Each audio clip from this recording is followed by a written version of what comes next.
I'm here at Connecticut, and we're with Brutus the Barber, Beefcake, pro wrestling legend. Brutus, how are you doing?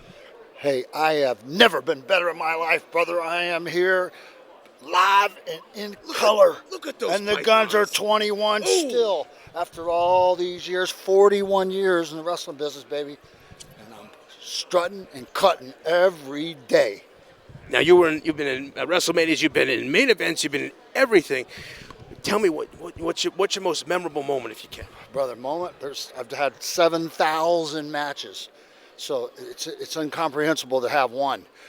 There's a million of them. All my matches, since I won most of them, were all memorable. Maybe the match with Mr. Perfect in WrestleMania. Maybe the match with Hulk Hogan and SummerSlam beating Zeus and Macho.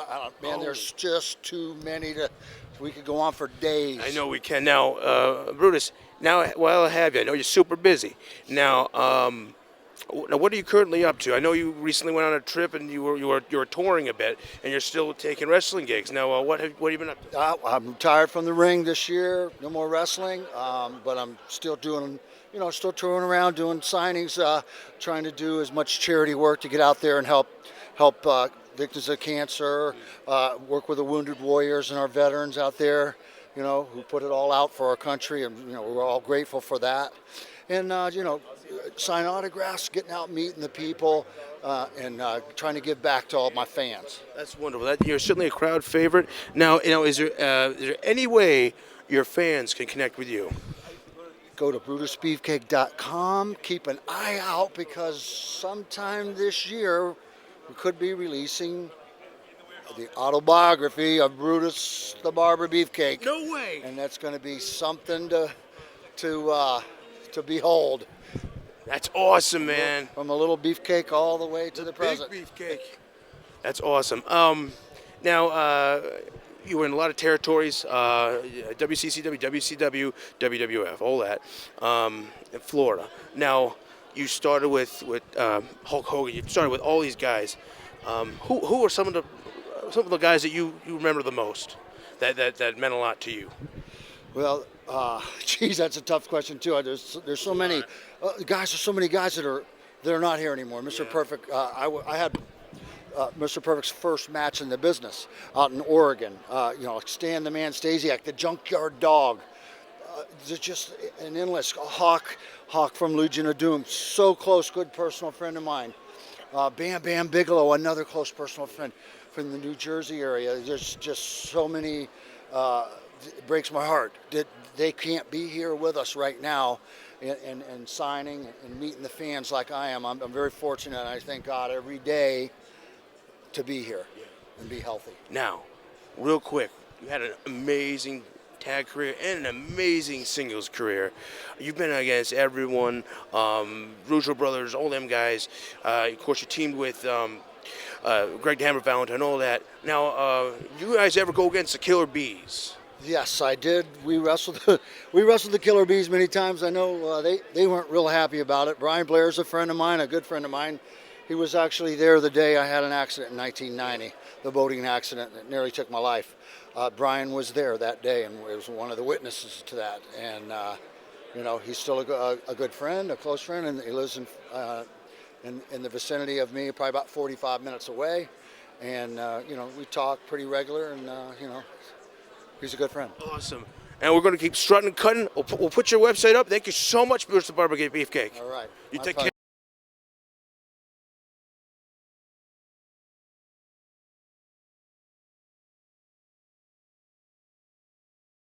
Hi everybody, I am Amy Spicer, aka DJ Gadget, and I'm here with both Bob Davis and Bob Backlund.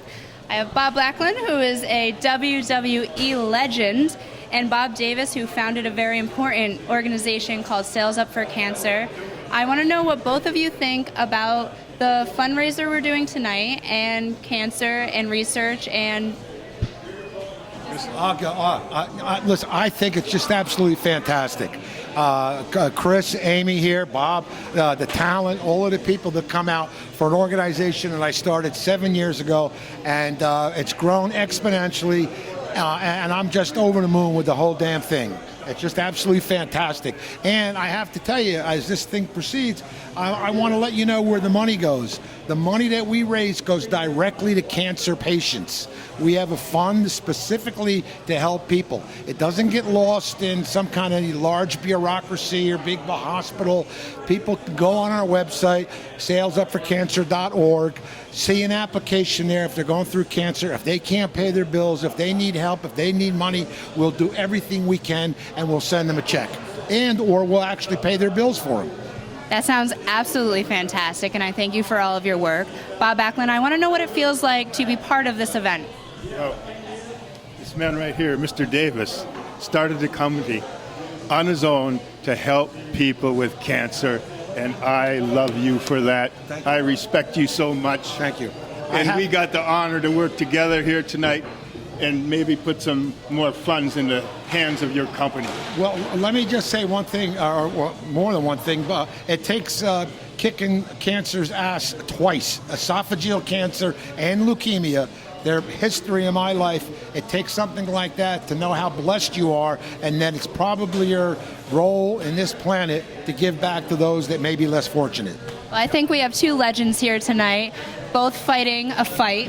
So I want to thank you both for everything you did, the inspiration that you bring, the helpfulness that you bring, and inspiration, motivation. We're all a team. We all work together. We fight together. And we're going to fight this together. Yes, we are. We're not going to let you down. Yes. We're going to win. Yes. Thank you, Bob. Thank you. Thank you, guys.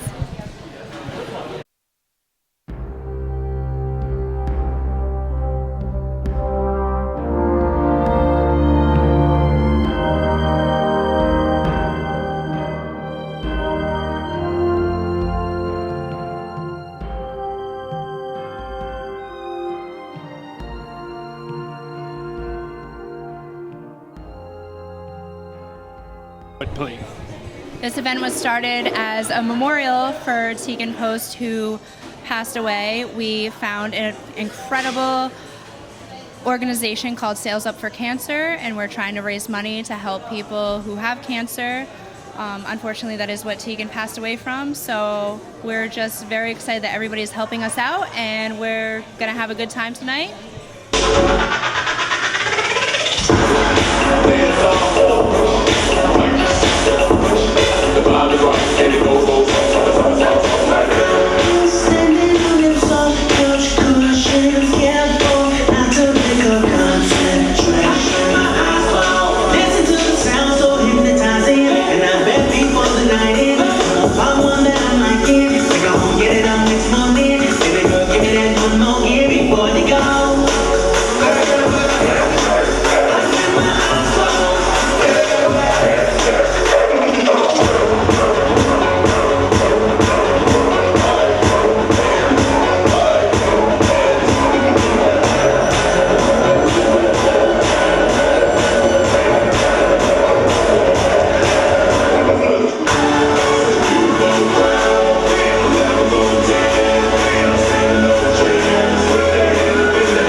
I'm here with famous spiritualist, and I'm going to let her say her name because I don't trust myself to pronounce it.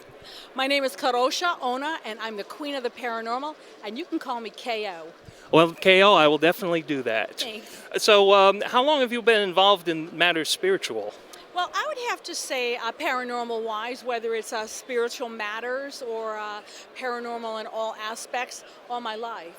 And I'm not going to tell you how long that was, but anyway, I would say all my life, been born into it, 7 generations of dream interpreters and spirit communicators. So it kind of like goes with the territory. You think everyone's like this, and it's different when you're born into it versus like you took a class and now you're a psychic, or you got a Reiki certificate and now I'm a spirit medium, or like that.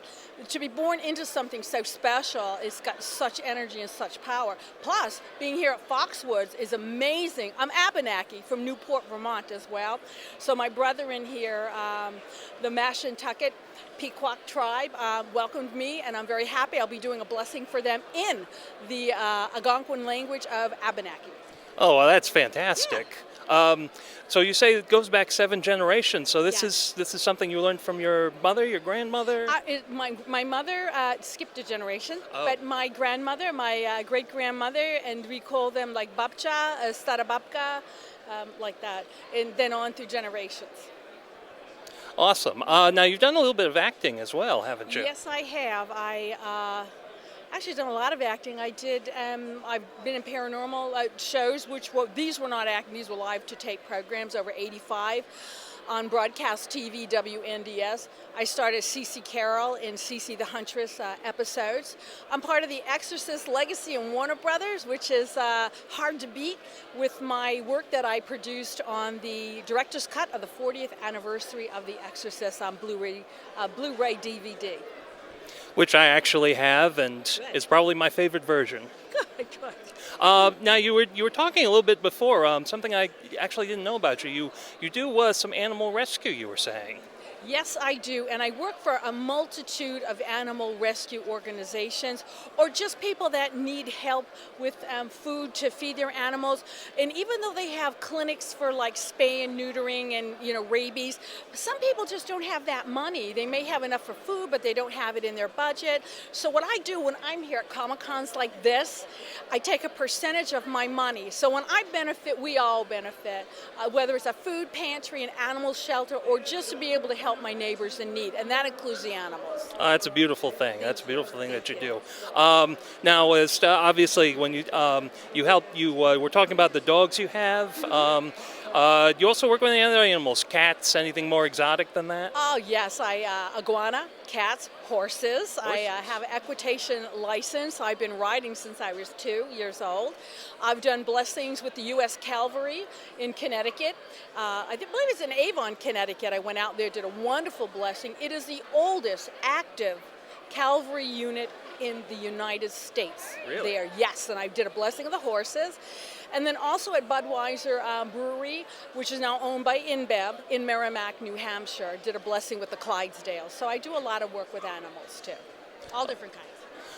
Well, before I let you go, is there any new projects that you want to discuss? Oh my goodness gracious! I've been to the United Nations to give a healing prayer, and I'm going back. I'm also doing a healing on Broadway, that's so cool. I'll be in Hollywood for the Hollywood Walk of Fame. We're doing a blessing with many of the stars there. Also, we're doing one at the Rolling Stones magazine, along with a show over at the Andy Warhol, one of his first factories. And I'm not going to tell you where because we don't want people there, but that's what we'll be filming next week. Yeah. Well, you certainly have a lot on your plate. Yes, I do, and I love it. I'm going to give it a shot. Saying the multi-talented Kadrosha Ona. You did it right. I did it right. You rolled the R and everything. Unbelievable. Are you Polish? Am I Polish? Actually, I'm not. I wish I was. Yeah, I'm Polish, Russian, and Abenaki. Yeah. So you get all the good ones. Thank you so much for your time. Thank you so much. Mwah. Thank you.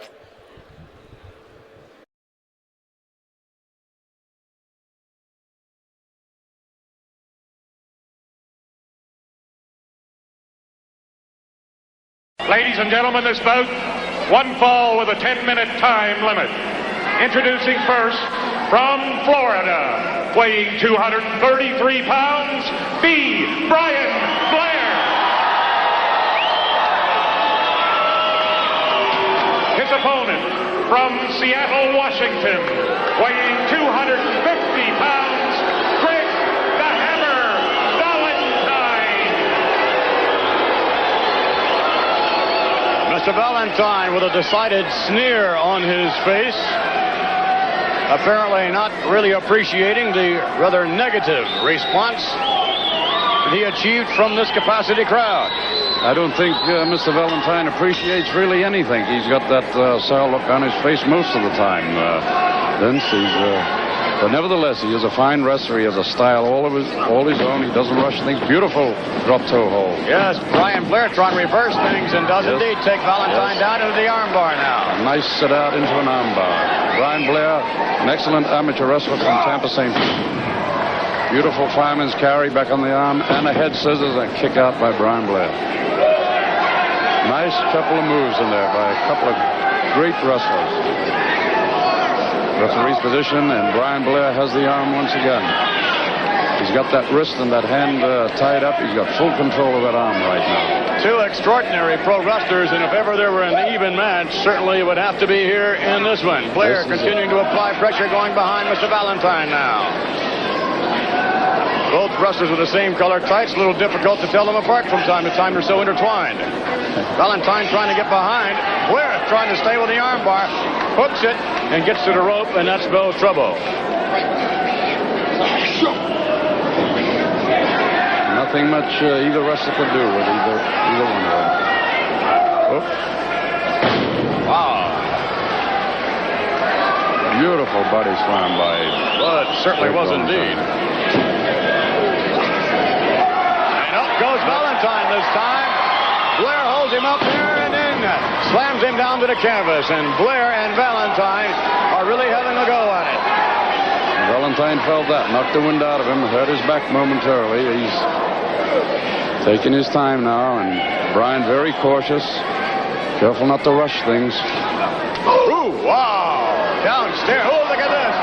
Retaliation. These two are elbow, and down goes Blair. Only for a moment, right? Ooh, that forearm to the head. Valentine is rocked. And Brian quick to grab the arm of Valentine. Forearm down on the shoulder area of Valentine. The fans here right behind Brian Blair tonight.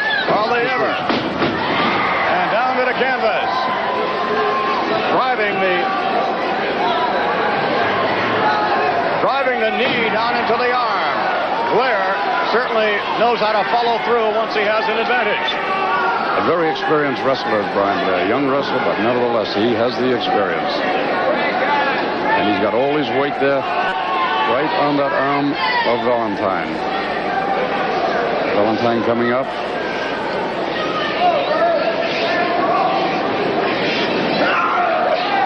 Up in the air and up. Oh, my. That is going to take it right out of Mr. Blair. Reverse atomic drop. Brian is in a lot of trouble at this moment. If you can, in your words, explain what kind of feeling you have from that. You cannot explain that feeling, Vince. You have to experience it. Oh, my! Valentine showing no mercy at all. Now Valentine has the arm of Blair. Tide has turned a little bit. Oh, my. Valentine. Look at this. What's he going to do now? He's hooking it. I think he's going to fall back with that. He's going to have the leverage there with his feet. Yes. Drives it right up. That'll snap the shoulder right out of joint, won't it? Snap the shoulder, snap the elbow, pull it right out of joint. You can see how it lifted Blair's body right off the canvas. There's a lot of pressure being applied right there, right now. If you notice how he's got that hammerlock, he has his right arm inside. He's lifting that, trying to lift that elbow up. That's not the way the body was meant to move. There's a lot of pressure. Brian is in a lot of pain right now. Now he's going for a pin now. He's rolling him over on his back. Yes. Just about down there, referee in position, and Valentine really has it cinched. Oh. No, look at the bridge by Blair. Look at that. A beautiful bridge by Blair. It is.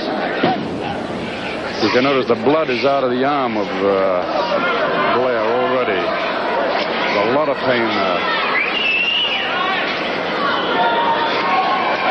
Blair now trying to find a measure of escape. He has had his problems with it. Oh, go right. An excellent maneuver by Brian Blair. Valentine certainly was not expecting that. Whip to the rope. Blair. Oh, my. Oh, the knee lift. Beautiful knee lift by Blair. Blair really bringing this capacity crowd alive. Valentine confused and Blair right on the target. Look at this. Blair perhaps cinching victory. Off the rope. Uh-oh, no. Ran into the elbow, but the momentum takes him right down. Blair is a house of fire. Ooh. Valentine certainly felt that. A knee right to the forehead. And an elbow to the face. Right in the kisser. Valentine is in a lot of trouble now. Blair has him exactly where he wants him, head into the turnbuckle. Off the rope. Look at this. Oh, no. Oh, Blair. Blair going for a tackle off the rope. Valentine, I believe it was accidental, perhaps not. If it was not, a clever maneuver on the part of Valentine. Dropped down to the canvas. Blair went flying through the ropes, missing the tackle completely. Right onto the cement floor outside. Unlucky. Look at this. This looks like a suplex. Oh, no. Small bracket. Blair's going to get it. Come on, ref. 1, 2. No.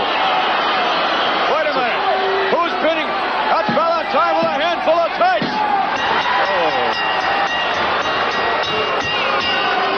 I think Greg Valentine has pulled a fast one here on us. It looks like it, Vince. Reverse small package.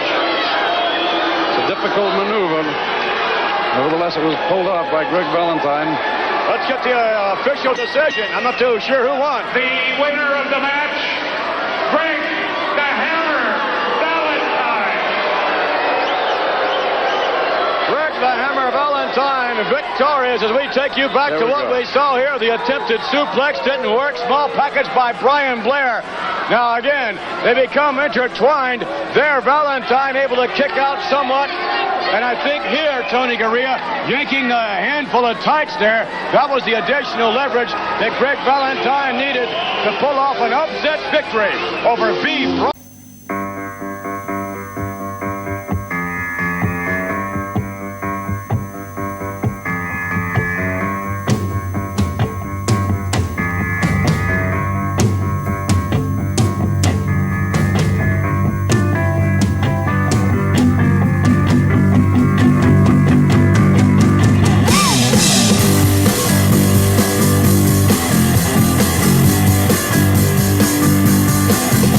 Take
I'm here with legendary comic creator Neal Adams. Neal, it's a pleasure to have you on my show. It's a pleasure. It's a pleasure to be here. Thank you so It's much. a pleasure to have you here at the this casino, where we're having a comic book convention, which seems a little odd, but of course, not when you think about what's happening in the world today. A comic book convention at a casino is actually par for the course. Yeah, and it's a very positive thing. It's like a Woodstock of comic books and celebrities and a mishmash of everything around here. Well, we were actually right in front of the actors.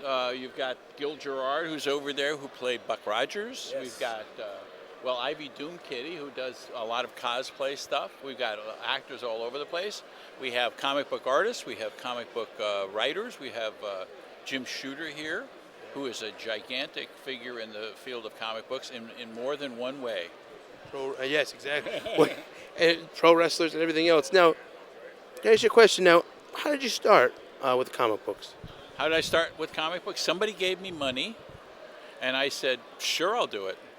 That's pretty much it. You know, isn't that pretty much if somebody gave you money? Yeah. You know, like that's how you do it. Mr. Cameraman, if somebody gave you money to do that, would you go ahead and do it again? Gotcha. I think I would too. There you go. Well, now did you have an interest in sci-fi as a kid or? No, just interested in getting paid. Well, that's not bad at all. Well, no, if if somebody gave me money to do an acting job, I would volunteer the next time. Good. Whatever, pretty much, Now, so you can train for that, so it's a good idea to be ready for it. But outside of that, if you don't get paid, then you're not going to do it. And you're having fun while doing it. And having fun. I don't really consider it to be work. I keep thinking some cop is going to come up and put his hand on my shoulder and tell me we got to go off and chop trees. Yeah. But they never do. So I'm just drawing pictures. Oh, that's awesome. Throughout your career, what's your favorite? What's some of your favorite works? My favorite works. My kids. My kids are my best. Very wise. I get 5 of those, and they're the best. I mean, they're terrific. I do a lot of science. I write a lot of comic books. I draw a lot of comic books. I come to conventions. I have a very full and rich life. I do amusement park ride designs. I do lots of things outside of comic books. I design stage sets. I design character costumes. I do a lot of things. You do amusement park designs. I designed the Terminator T2 3D ride. I designed much of the Spider-Man ride. Oh, wow. I design rides all over the world. That is awesome. Cool? Yes. Yeah. You ever go on them? Yeah, sure. You got to go on them. Otherwise, they don't trust you. I'm scared to go on those things. I don't want to go on. Neal doesn't want to go on. Well, he's screwed up the ride. don't want that. It's bad. Well, I grew up in Coney Island. Yes. So, doing amusement park ride designs from a knowledgeable point of view is not a big surprise for me. I know everything that you need because I'm a geek. Yeah. So, as a teenager in Coney Island, I would go around and ask people how the ride worked. What's the engineering behind it? Most of the time they didn't know, but I would find somebody sooner or later who got it, and they would explain it to me. So I know an awful lot about amusement park rides. I know a lot about everything. What was the big rickety wooden roller coaster? It was like the Cyclone in Coney Island. Yeah, it was scary. Was it? Yes, I knew a guy who didn't like it, and he right in the middle of the ride, he decided to step right off. It's a joke. It's a joke. I don't know nowadays. Well, there are people who have actually been thrown off those rides, but we don't want to talk about No, we don't want to talk about those at all. That's bad for business. I hate this damn ride. I'm Getting out of here. So Coney Island stuff. You hung out at Coney Island as a kid, then? I lived in Coney Island. You really did? My uncle. People do live in Coney Island. Well, my uncle worked there actually. So did I. Did you? I worked on a ride. I worked awesome. on the steeplechase carousel. Oh, cool. For 3 summers. My uncle, his name's Franklin Tinney. Look it up. He had 3 legs and 6 toes. Okay. And he was back in the day with the There you go, Franklin Tinney with 3 legs and 6 toes, right next to JoJo, the dog-faced boy. Or they would say some sort of living bat, and it's a baseball bat in there, and it was a gag gift. Oh, I loved it then. Coney Island. That's awesome. Did you notice the Coney Island boys? Yes. Step right up here. Here we go. Everybody rides. Did you I barked, bark? yes. Yes, you barked. No, I can tell anybody who's watching a secret of barking. Okay, what? Secret of barking is you don't talk with your throat or your voice box. Talk with your nose. That's right. So you can talk with your nose all day because it's just a bone. Your throat gets tired. Wars out. So you talk through your nose. But unfortunately, it makes you sound like every other barker. But so if you hear this voice, you know this guy's barking. Here we go. Everybody rides, right? Everybody rides. Jay and Silent Bob here. Jay and Silent Bob. It's Jay and Silent Bob walking by the booth, looking a little strange. Look at how they come. Actually, I think it's Jay and Jay, and no Silent Bob. No Bob. I think. Oh, thank you so much. That was.